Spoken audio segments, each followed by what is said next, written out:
Time भाई वो normal आंखें नहीं थी, जिसके सांप के पितलियां होते हैं ना, उसके एंगल होते हैं, उसकी तरह आंख पूरा स्पार्कलिंग हो रहे थे।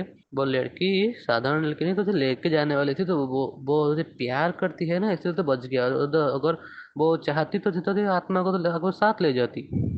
मुझे फील हो रहा है जैसे मेरे ऊपर कोई लेटा है, मेरे गालों को सहला रहा है, मेरे बाल को चेक कर रहा है, मेरे फिंगर में टच हो रहा है। जय श्री राम दोस्तों, आप सभी का स्वागत है अक्षय वशिष्ठ चैनल पर। इस चैनल पर मैं अक्षय वशिष्ठ आपको ऐसे पैरानॉर्मल इंसिडेंट और एक्टिविटीज के बारे में बताता हूँ जो कि हमारे फॉलोअर्स और सब्सक्राइबर्स हमारे साथ शेयर करते हैं। इंस्टाग्राम आईडी, जीमेल आईडी और अब एक ऐसा फोन नंबर जो कि आप स्क्रीन पर देख सकते हैं। तो कभी आपके साथ कोई पैरानॉर्मल इंसिडेंट हुआ हो, आप उसे रिकॉर्ड करके भेज सकते हैं। मैं अक्षय वशिष्ठ उसे नरेट करूंगा अपनी आवाज में। आगे बढ़ने से पहले एक बार धन्यवाद जो आप हमारे इंस्टाग्राम, यूट्यूब को इतना प्यार दे रहे हैं। ये जो रियल इंसिडेंट हम आपके सामने लेके आते हैं, या आप में से कुछ लोग हैं जिन्होंने अपने ऐसे दर्दनाक हादसे हमसे शेयर किए, जो अपनी जिंदगी में बहुत ज्यादा परेशान रही हैं या अभी भी बहुत ज्यादा परेशान चल रहे हैं, जो लोग नहीं चाहते कि आगे आने वाली जनरेशन अपने ऊपर कोई ऐसा बोझ उठा ले जिसे चाहकर भी वो अपने ऊपर से हटा ना पाए। वैसे अर्बन लेजेंड्स के बारे में तो आपने भी सुना होगा। पंडुबा, शायर, चुड़ैल, डायन, ऐसे बहुत सारी एंटिटीज जो धीरे धीरे लुप्त होती जा रही है। मतलब हमें बहुत कम ऐसे इंसिडेंट सुनने को मिलते हैं जहाँ पर पंडुबा इस तरीके से नजर आ जाए, बेताल, पिशाच, बहुत कम। अब ज़्यादातर ऐसा होता है कि ब्लैक मैजिक के केसेस हमारे सामने आते हैं, लेकिन आज का जो इंसिडेंट है वो बहुत ज़्यादा अलग है और बहुत ज़्यादा खास है, क्योंकि आज आपको मैं ऐसी चीज़ें बताने वाला हूँ कि अर्बन लेजेंड्स हमारे ही बीच में रह रहे हैं। इस चीज़ का हमें बिल्कुल भी अंदाज़ा नहीं है। आज का पूरा रियल इंसिडेंट हमें शेयर किया है खेतन ने। खेतन जो कि उड़ीसा के रहने वाले हैं, परिवार में माता पिता और खेतन सिंगल चाइल्ड। खेतन के साथ यह हादसा हुआ 2023 में, लेकिन इस हादसे की शुरुआत काफ़ी पहले ही हो चुकी थी। जिस स्कूल में खेतन पढ़ा करते थे, जब वो 7वीं क्लास में थे, उनके पापा का एक बहुत बुरा एक्सीडेंट हुआ था। एक ऐसा हादसा जिसने खेतन को बहुत बुरी तरीके से डिप्रेशन में डाल दिया था। और जिस तरीके से एक्सीडेंट हुआ, उनके जो पैर थे वो बिल्कुल पिस गए थे, आगे पीछे हाथ पूरे मुड़ गए थे, और एक्सीडेंट बहुत ही ज़्यादा खतरनाक था। उन दिनों खेतन जो थे वो बहुत ज़्यादा अकेलेपन में रहा करते थे, क्योंकि घर में जब भी वो जाते थे स्कूल के बाद, तो अपने पापा को इस हालत में देखना कोई आम बात नहीं है। 7वीं क्लास में जब वो ये सोच रहे थे कि हमारे साथ ऐसा क्यों हुआ, हमारी किस्मत इतनी बुरी क्यों है, तब स्कूल में उन्हें एक लड़की मिलती है जिसका नाम है ज्योति। ज्योति एक ऐसी लड़की जिसको ब्लड कैंसर था, 3rd स्टेज का ब्लड कैंसर, उसका ट्रीटमेंट चल रहा था। और खेतन को जब ज्योति के बारे में पता चला तो उन्हें ऐसा लगा कि यार भगवान, मतलब ऐसा कैसे कर सकता है किसी के साथ। खेतन इस सोच में थे कि मेरे पापा के साथ ऐसा हुआ और ये सामने वाली लड़की, इसकी क्या जिंदगी है। लेकिन एक चीज़ जो खेतन ने ऑब्जर्व की कि वो लड़की बिल्कुल फिट एंड फाइन है। मतलब ये तो सबको ही पता था कि उसे ब्लड कैंसर है, अपने मम्मी पापा की इकलौती लड़की, लेकिन वो कभी अपने चेहरे से इस चीज़ को झलकने नहीं देती थी। लेकिन सहानुभूति तो आ ही जाती है जब आपको पता चले कि सामने एक लड़की है और उसे इस तरीके की बीमारी है कि इसकी ज़िंदगी ख़त्म हो सकती है। वक्त आगे बढ़ता रहा और खेतन को उस लड़की से कुछ ज़्यादा ही लगाव हो गया। खेतन ने उस लड़की से बातचीत स्टार्ट की जब वो 7th क्लास में थे। उसके बाद कुछ टाइम बाद उस लड़की ने अपना स्कूल चेंज करवा लिया, और फिर वो लड़की दोबारा खेतन की जिंदगी में आती है 2023 में, जब खेतन 18 साल के थे। 12th क्लास में वो लड़की वापस आती है, और ये दोनों ही साइंस ले चुके थे, दोनों ही पढ़ाई में बहुत अच्छे थे। और जब ज्योति खेतन की लाइफ में वापस आती है 2023 में, तो खेतन की लाइफ में कुछ ऐसी चीज़ें होती है जिस पर विश्वास करना थोड़ा सा मुश्किल है। जब खेतन ने इस चीज को देखा कि ज्योति वापस आ गई है उसी स्कूल में, उसी क्लास में, और खेतन के बहुत करीब, तब खेतन ने क्या करा, अपनी एक दोस्त उसको बोला कि यार मेरी ज्योति से बात करवा दे। और वो जो लड़की थी, जो म्यूचुअल फ्रेंड थी, उसने ज्योति से बात करी और इन दोनों की फ्रेंडशिप करवा दी। धीरे धीरे इनकी बातचीत आगे बढ़ने लगी। और एक चीज़ जो खेतन बार बार सोचते थे कि यार ब्लड कैंसर होते हुए इस लड़की के चेहरे पे इतना ग्लो कैसा है। और खेतन ने जो चीज़ हाईलाइट की कि अक्षय भाई, ज्योति की जो आंखें थी ना, वो अजीब सी थी। ऐसा लगता था जैसे वो आंखें रंग बदलती हैं। खेतन को कभी कभी ऐसा लगता था कि उनका ज्योति से कोई पुराना कनेक्शन है। लेकिन ये चीज़ कैसे प्रूफ होगी वो आगे मैं आपको बताऊंगा। 6 महीने की दोस्ती, और उसके बाद इन दोनों को आपस में प्यार हो जाता है। हालांकि स्कूल में इस चीज़ को प्यार नहीं, अट्रैक्शन बोल सकते हैं, लेकिन फिर भी खेतन ने बताया कि अक्षय भाई, मैं उस लड़की को बहुत अच्छे से जानता था, और जितना जानता था उससे ज़्यादा जानना चाहता था। मैं उससे बातचीत किया करता था, और 6 महीने बाद उसने फाइनली मेरा प्रपोजल एक्सेप्ट किया। वो जो प्रपोजल था वो इस तरीके से था कि मैंने अपनी फीलिंग्स उसके सामने रख दी ज्योति के, और ज्योति ने उस चीज़ को हाँ कह दिया। अब नया नया प्यार खेतन की ज़िंदगी में आया। पहला प्यार, जहाँ पर एक लड़की जिनको वो 7वीं क्लास में पसंद किया करते थे और 12वीं में आकर वो उनकी गर्लफ्रेंड बन गई। ये लोग घूमा फिरा करते थे और आपस में इनका बहुत ज़्यादा मिलनसार बिहेवियर था। मतलब ये दोनों बहुत ज़्यादा करीब आ गए थे। एक दिन जब ये लोग पार्क में घूम रहे थे, उस पार्क की खासियत मैं आपको बताता हूँ। उड़ीसा का वो पार्क जिसके पास एक बहुत बड़ा शिव मंदिर है, वहाँ पर खेतन ज्योति के साथ अक्सर घूमने जाया करते थे, क्योंकि वहाँ पर डिस्टर्बेंस बहुत कम होती थी और करीब आने का एक ऐसा मौका मिलता था जो कि नहीं होना चाहिए, लेकिन फिर भी खेतन ने बताया, तो वीडियो में मैं छुपाऊंगा नहीं, क्योंकि आगे जो चीज़ें जुड़ती चली जाएंगी वो आपको बहुत बुरी तरीके से डरा देंगी। खेतन ने बताया कि अक्षय भाई, उस पार्क में मैं और ज्योति जाया करते थे। ऐसा नहीं है कि पहले कभी उस पार्क में मैं अकेला नहीं गया, मैं जाया करता था कभी कभार वॉक करने, लेकिन जब भी मैं ज्योति के साथ जाया करता था ना, ऐसा लगता था जैसे वहाँ पर पता नहीं अजीब सी सांप की मरमरिंग की आवाज़ें आती है, जैसे आपने सुना है इस तरीके की आवाज़ें। और उस पार्क में सांप ऐसे दिखते नहीं थे, लेकिन ये जब भी ज्योति के साथ जाते थे उस पार्क में इन्हें अक्सर सांप दिखा करते थे और ये चीज़ काफ़ी डरावनी थी। एक बारी का किस्सा खेतन ने बताया कि अक्षय भाई, हम दोनों बेंच पे बैठे थे पार्क के, और बात करते करते एक ऐसा मोमेंट बना जहाँ पर हम बहुत ज़्यादा क्लोज आ गए। मैंने ये देखा, जब हम बहुत ज़्यादा क्लोज थे तो ज्योति ने अपनी आंखें झपकाई, और जैसे ही उसने अपनी आंखें खोली, बिलीव मी अक्षय भाई, मुझे पता है इस बात को सुन के कोई भी भरोसा नहीं करेगा, लेकिन अचानक से आंखों का रंग बदला। ये चीज़ वहाँ तक तो सीमित थी, लेकिन ज्योति ने अचानक से एक ऐसी बात बोली जिसको सुन के मुझे लगा कि शायद ये मजाक था। ज्योति ने मुझे ये बताया, अक्षय भाई, कि तुम्हें पता है तुम अभी तक जिंदा हो, तुम्हारी किस्मत है, क्योंकि मैं तुमसे प्यार करती हूँ, वरना तुम्हें पता नहीं है मैं एक नागिन हूँ। मैं ये बता रहा हूँ, मेरे रोंगटे खड़े हो रहे हैं अगर मेरे साथ कुछ ऐसा हो जाए। इस चीज़ को खेतन ने सुना और खेतन ने इस चीज़ को मजाक में ले लिया। बट ज्योति ने खेतन को बोला, कभी सोचा इस बारे में कि मुझे 3rd स्टेज ब्लड कैंसर है, लेकिन उसके बाद भी मुझे कभी कुछ नहीं हुआ। हाँ, मेरी कीमो चलती है, लेकिन फिर भी मैं फिट एंड फाइन हूँ। कभी सोचा कैसे? खेतन ने इस चीज़ को सुना और खेतन अजीब से रिएक्शन देकर वहाँ पे चुप हो गए, बोल के हाँ हाँ ये सब तो सीरियल में होता है, प्रोग्राम में होता है, ऐसा रियलिटी में थोड़ी ना होता। और फिर ये बोलने के बाद ये दोनों वहाँ से चले गए। लेकिन खेतन अब जब भी सोते थे रात को, ऐसा लगता था जैसे खेतन को कोई टच कर रहा है, बार बार उन्हें गले लगा रहा है, उनके सर पे हाथ फेर रहा है, उनके बालों से कोई खेल रहा है। और खेतन जब भी उठते सीधा वो ज्योति को फ़ोन मिलाते और उनसे बातचीत करना स्टार्ट कर देते। खेतन को ऐसा लगता था कि ज्योति वहाँ पर आती थी और उनसे बहुत ज़्यादा क्लोज होने की कोशिश करती थी। 1-2 दिन बीते और जब ये लोग मिले तो खेतन ने ज्योति से पूछ लिया कि यार, मुझे ऐसा लगता है जैसे रात को ना तू मेरे पास आती है। और वहाँ पर ज्योति ने एक ऐसा जवाब दिया जिसको सुनने के बाद इनके होश उड़ गए। ज्योति ने बोला कि हाँ, मुझे आना पड़ता है, अगर मैं रक्षा नहीं करूँगी तो मेरी बिरादरी के जो सांप हैं वो तुझे ख़त्म कर देंगे। खेतन को ये चीज़ सुन के बहुत अजीब लगी बात, कि यार ये कैसे पॉसिबल हो सकता है, क्या सही में ये चीज़ें मेरे साथ हो रही है। अब आगे क्या हुआ, ये बात है नागपंचमी वाले दिन की। इन्होंने बताया कि जिस पार्क में ये लोग जाया करते थे उससे कुछ ही दूरी पर एक शिव मंदिर था। वहाँ पर काफ़ी भीड़ लगी हुई थी, लेकिन पार्क के एक कोने में ये दोनों बैठे हुए थे, नेचर का मज़ा ले रहे थे। मौसम बहुत सुहाना था उस दिन केतन के अकॉर्डिंग, और केतन बस वहाँ पर बात कर रहे थे ज्योति से, उनकी आंखों में देखकर। केतन ये चीज़ ऑब्जर्व कर रहे थे कि बार बार रंग कैसे बदलता है, ये पूछना भी चाहते थे, लेकिन उसी वक्त ज्योति ने एक ऐसी चीज़ कर दिखाई जिसको देखने के बाद केतन के पैरों तले ज़मीन निकल गई। ज्योति अचानक से मंदिर की तरफ देखती है जब वहाँ पर आरती वगैरह चल रही थी। खेतन ने बताया कि अक्षय भाई, ज्योति उठी, थोड़ा सा आगे गई और वहाँ पर 3 सांप मैंने अपनी आंखों से देखे और ज्योति मेरे सामने नागिन बन गई।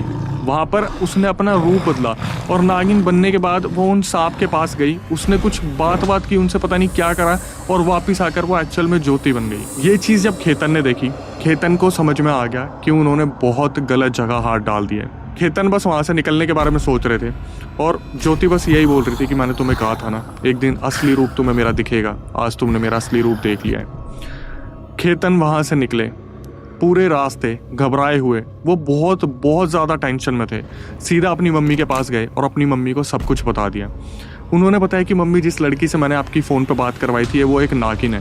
पहले तो इनकी मम्मी ने इस चीज़ पर भरोसा नहीं किया, लेकिन फिर भरोसा तब हुआ जब उनकी मम्मी ने खेतन के शरीर पर अजीब से सांप के काटने के निशान देखे।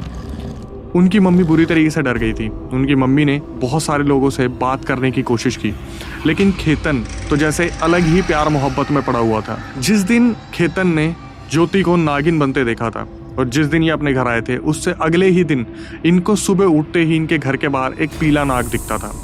वो पीला नाग अब इन्हें डेली दिखने लगा। क्या रीज़न था, क्या हो रहा था, कुछ भी समझ नहीं आ रहा था। और खेतन अपना डिस्टेंस बनाने की कोशिश करते, लेकिन जैसे ही वो ज्योति को देखते उन्होंने ये चीज़ मेंशन किया कि अक्षय भाई मुझे पता नहीं क्या हो जाता। मेरी मम्मी अलग अलग इलाज मेरे लिए ढूंढ रही थी, वो पता नहीं किन बाबा और तांत्रिक के पास जा रही थी, लेकिन मुझे इतना मालूम है जब से ज्योति मेरी ज़िंदगी में आई थी मेरे लिए वो लकी चार्म थी। मैंने अपनी ज़िंदगी में वो सब कुछ हासिल किया। 12th में मेरे 93% आए। मैंने CA परस्यू किया। मैंने बहुत सारी अचीवमेंट्स उस साल ली। मेरा ज्योति से प्यार एक अलग ही लेवल पे चल रहा था, लेकिन मेरी मम्मी अलग अलग जगह जाकर पैसे फूक रही थी मुझे उस लड़की से दूर करने के लिए। अभी तक इनकी मम्मी ने 2 लाख रुपए स्पेंड कर दिए थे अलग अलग बाबा और तांत्रिक हीलर्स के पास जा जाके, ये सोच के कि मेरा बेटा उससे दूर कैसे होगा। उसके बाद फाइनली एक कल्पना नाम की लड़की से ये लोग कनेक्ट होते हैं, जो कि कोई शायद एस्ट्रोलॉजर या फिर कोई हीलर थी। जब ये लोग उनके पास जाते हैं तो उस टाइम पर खेतन भी गए हुए थे और इनकी आपस में बातचीत हो रही थी। तो इनकी मम्मी ने बताया कि ऐसे ऐसे एक लड़की के चक्कर में पड़ा हुआ है। तो वो जो कल्पना दीदी थी उन्होंने सामने से बताया कि आपका लड़का जो है उस लड़की से प्यार करता है और वो लड़की एक नागिन है। ये सब कुछ कल्पना दीदी को नहीं पता था, इन्होंने नहीं बताया। उन्होंने आगे से बताया कि आपका लड़का जिस लड़की से प्यार करता है वो एक नागिन है और अगर इसी तरीके से चलता रहा तो आपका लड़का मर जाएगा। खेतन ने पूछा कि दीदी मैं क्यों मर जाऊंगा, मैं तो उससे प्यार करता हूँ। तो उन दीदी ने बताया कि बेटा ऐसा है कि वो जो लड़की है वो एक नाग बिरादरी की है और कोई भी नाग उसके मतलब बिरादरी के जो सांप हैं वो तुम्हारे साथ उस रिश्ते को एक्सेप्ट नहीं कर पाएंगे। और वो जो लड़की है वो तुम्हें कब तक बचाएगी, मतलब वही है जो अभी तक तुम्हें बचा रही है, वरना एक दिन ऐसा आएगा जब तुम अपनी जान से हाथ धो बैठोगे। अब ये चीज़ सुनने के बाद खेतन और उनकी मम्मी सतर्क हो गए थे।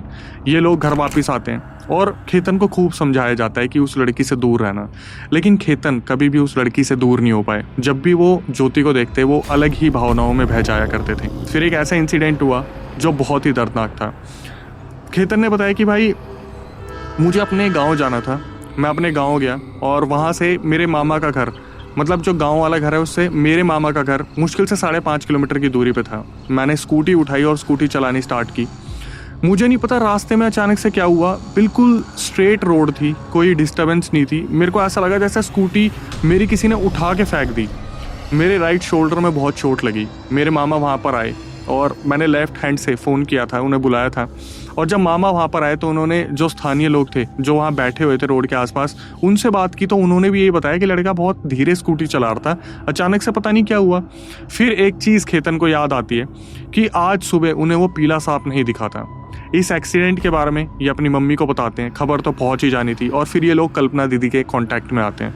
तो कल्पना दीदी अपनी दृष्टि से देख के बताती है कि वो जो पीला सांप है वो खेतन की रक्षा के लिए आता है, लेकिन आज किस रीज़न से नहीं आया ये नहीं पता, इसलिए खेतन के ऊपर इतनी बड़ी मुसीबत आ गई। और करने वाले कौन हैं? वो ज्योति के नाग बिरादरी के वो सांप हैं जो बिल्कुल भी खेतन को पसंद नहीं करते। अब आप इमेजिन कीजिए एक माँ को पता चल जाए कि मेरे बेटे के पीछे सांप पड़े हुए हैं और मेरे बेटे से इतनी बड़ी गलती हो गई है। जैसे ही खेतन सब कुछ छोड़ के गाँव से अपने घर वापस आते हैं, खेतन की मम्मी पकड़ के इन्हें सीधा कल्पना दीदी के पास ले जाती है। जब ये लोग वहाँ जाते हैं तो इन्हें एक ऐसी चीज़ पता चलती है जिसको सुनने के बाद खेतन खुद हैरान हो गया था कि मेरे साथ ऐसा कैसे हो सकता है। कल्पना दीदी ने खेतन की कुंडली वगैरह देखी, कुछ एस्ट्रोलॉजी लगाई, न्यूमरोलॉजी लगाई और फिर बताया कि तुम्हें वशीकरण कर लिया गया है। मतलब उस लड़की ने तुम्हें इसलिए वशीकरण किया है अपने प्यार में ताकि तुम किसी और लड़की को ना ही देखो ना ही उससे बात करो।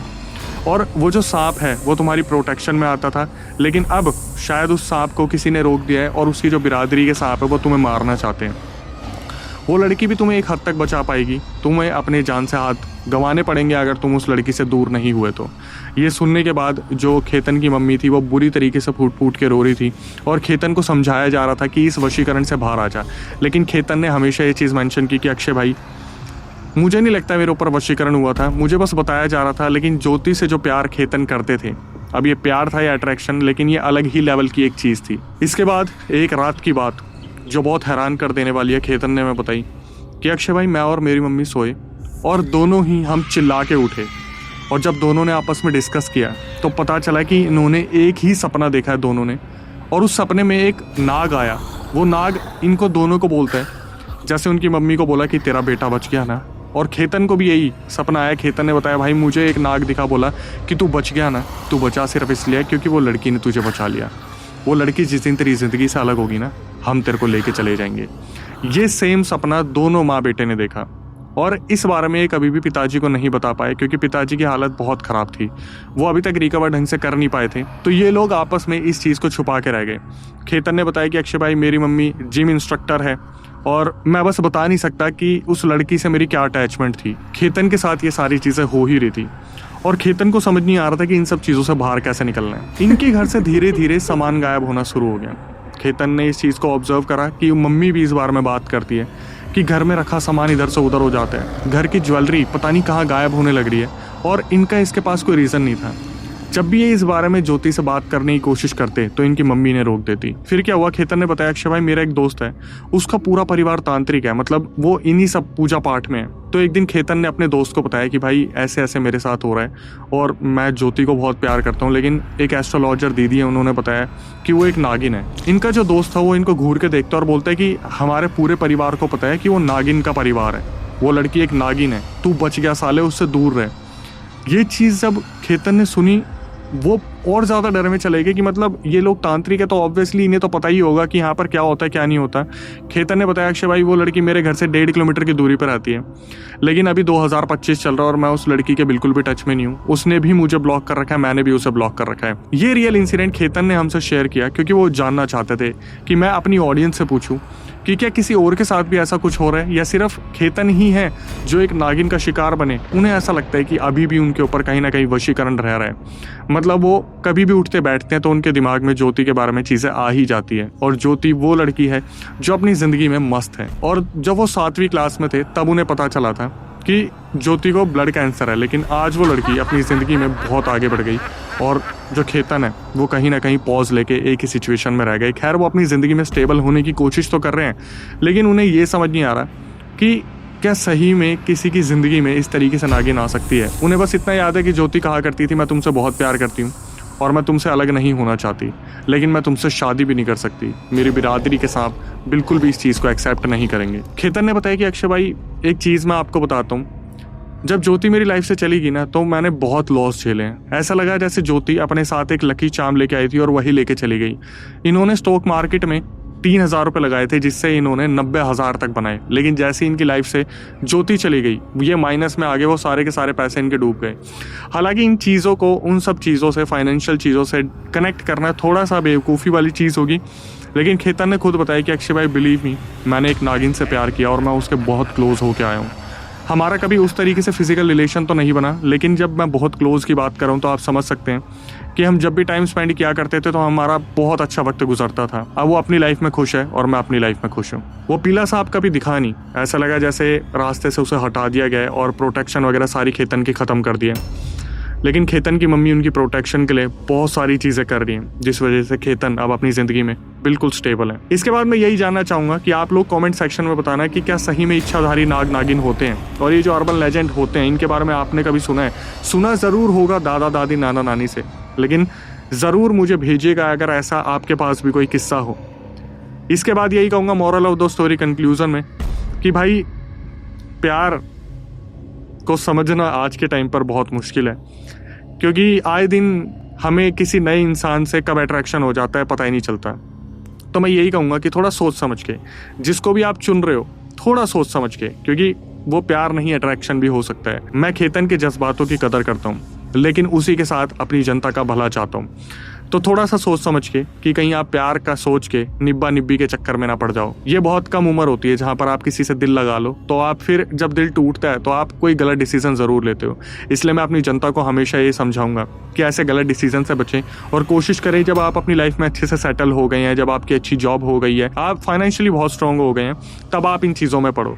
वरना हाथ जोड़ के थोड़ा सा आगे बढ़ो, अपने माँ बाप का ध्यान दो और जितना ज़्यादा हो सके उनकी देखभाल करो। इसके बाद मैं यही कहूँगा जो नए व्यूअर्स हमारे चैनल पे आए चैनल को सब्सक्राइब कर लीजिए, बेल नोटिफिकेशन ऑन कर लीजिए, क्योंकि हम बहुत मेहनत कर रहे हैं। ऐसे अलग अलग केसेस हम जो आपके सामने लेके आते हैं, रियल इंसिडेंट, बहुत ज़्यादा मेहनत लगती है और आपसे सिर्फ हम इतना ही एक्सपेक्ट करते हैं कि भाई हमें अप्रिशिएशन में इस तरीके से आप जो है हमारी फैमिली को ज्वाइन कर लें। इसके बाद यही कहूँगा हमारा एक और चैनल है जिसका नाम है अक्षय वशिष्ठ हॉरर शो, और वो चैनल बहुत ही ज़्यादा खास है क्योंकि ऐसे ही लोग उस पर आते हैं और ऐसी ऐसी चीज़ें बताते हैं जिसको सुनने के बाद सही में लगता है कि यार दीन दुनिया में क्या चल रहा है। ये वही लोग हैं जो बताते हैं अपने बारे में कि हमारे परिवार में हमने उनको ऐसे खोया वैसे खोया और बहुत दर्दनाक चीज़ें। तो उसे भी जाके सब्सक्राइब कर लीजिए, बेल नोटिफिकेशन ऑन कर लीजिए, क्योंकि उस पर ऐसे ऐसे लोग आते हैं जो बहुत हैरान कर देने वाले होते हैं। खैर, कभी आपको ऐसा लगे कि यार मेरे साथ भी ये इंसिडेंट हुआ है और मैं कैमरे पे बताना चाहूँ, पॉडकास्ट चैनल का हिस्सा बनना चाहूँ, तो उसकी यूएसपी यही है कि हम गेस्ट के साथ सब्सक्राइबर्स को भी बुला रहे हैं। उसके लिए पूरी प्रक्रिया मैं आपको बता देता हूँ। स्क्रीन डिस्क्रिप्शन पे आपको एक नंबर दिख रहा होगा, ये हमारा व्हाट्सअप नंबर है। उस पर पूरा रियल इंसिडेंट रिकॉर्ड करके भेज दीजिए और मेंशन कर दीजिए भाई हम भी आना चाहते हैं। दिल्ली में हमारा सेंटर है, रिकॉर्डिंग को एक बार रिव्यू किया जाएगा, उसके बाद आपको बुलाया जाएगा, फिर हम बैठेंगे कैमरे के सामने और फिर वहाँ पर हम डिस्कस करेंगे वो चीज़ें जिससे किसी की गलती किसी की सीख बन पाए। इसके बाद कभी आपके साथ कोई पैरानॉर्मल इंसिडेंट हुआ हो तो आप उसे रिकॉर्ड करके भेज सकते हैं। मैं अक्षय वशिष्ठ उसे नरेट करूँगा अपनी आवाज़ में। प्रक्रिया बिल्कुल सेम है, स्क्रीन डिस्क्रिप्शन पर नंबर है। इसके बाद यही कहूँगा, हम स्पॉटिफाई पे अवेलेबल हैं, तो दोस्तों वहाँ पर भी जाके फॉलो कर लीजिए। आप वहाँ पर चलते फिरते हमारा कंटेंट सुन सकते हैं, लेकिन एक्सक्लूसिव कंटेंट आपको यूट्यूब पर ही मिलेगा। इंस्टाग्राम, यूट्यूब को इसी तरीके से प्यार देते रहिए। घर में एकता बनाए रखिए, माँ बाप की इज्जत कीजिए, दादा दादी नाना नानी से प्यार कीजिए, भाई बहनों को समझाइए कि किसी गलती को करने से पहले इस वीडियो को आराम से देख लें। और ऐसे बहुत सारे रियल इंसिडेंट मैं अपने चैनल पर डालता हूँ जहाँ पर हमेशा मैं रिक्वेस्ट करता हूँ कि भाई अपने बड़ों की इज्जत करो। वो नहीं होंगे तो आपको कोई पूछने वाला नहीं है। उन्होंने आपके लिए बहुत कुछ किया है, अब आपकी बारी है। जितना ज़्यादा हो सके वीडियो को शेयर कीजिए। टिल देन नई वीडियो नए पॉडकास्ट आने तक stay tuned with the channel. करीबी 2 लाख खर्च कर दिए मैंने उसे पाने के लिए। अगर तुम्हारे बेटा का, अगर इस लड़की को तुम्हारा बेटा नहीं छोड़ेगा तो तुम्हारे बेटे का मौत का वजह ये लड़की होगी, बिकॉज ये सच में नागिन है। बट इस जन्म में अगर इसका साथ रही है तो मार देगी। पता चला कि वो मुझ पर वशीकरण रखी है, जैसे मेरा घर, मतलब कोई दूसरी लड़की में प्यार ना करूँ, कि मतलब कोई दूसरी लड़की को मैं ना चाहूँ।